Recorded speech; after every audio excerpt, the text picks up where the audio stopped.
Hello everyone, this is going to be a pretty short video. I'm just going to be going over how I'm creating the meshes for each of my gates. The end product will hopefully look something like this for each of them, though they'll have some slightly different shapes depending on which gate they are.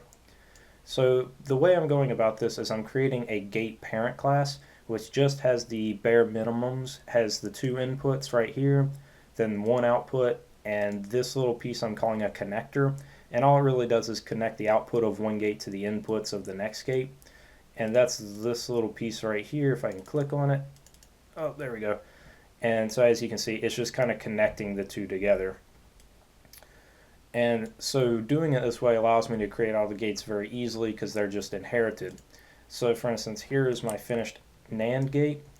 We have the two inputs, output, and the connector, and all I had to do was supply this mesh that I created in Blender and then throw some text on top of it. I have to be honest, I'm pretty new with Unreal Engine and Blender, so the meshes don't look fantastic, and to be honest, I'm not putting too much effort into them right now because I'm working more on getting the functionality of the pieces. And once I get the functionality of the computer, I may come back and change things, which, as you can see, would actually be extremely easy because all I would have to do to change all of the meshes in the entire game would be to take this mesh that I'm looking at out right now and put in the new one. So let's look a little bit at how I can create these meshes out of the parent class.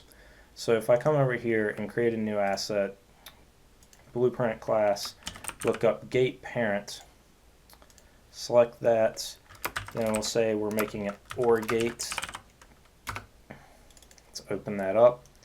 And so then, like I showed with the parent class, we're just given the two inputs and the output and connector. But then if we go into our shapes and let's look at some of the meshes I've made, we can just take one of these and drag it in here. And then all we'd have to really do is just move it around and resize it to where it fits how I set the parent up. I can move these if I wanted, but I was leaving them in place just to have somewhat of a standard size for each of my gates, though to be fair I could scale them at any point in time, but that's just kind of how I'm going about it just for consistency purposes. So that's pretty much it as far as how I'm putting together the gates thus far.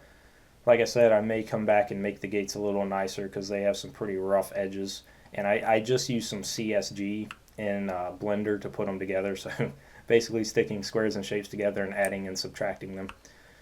So I hope this was educational, and probably in the next video I'll come out with, we'll talk a little bit about how I'm programming the functionality for the gates and how I'm going to have them interact, hopefully on a large scale. So I'll see you next time. Thanks for watching.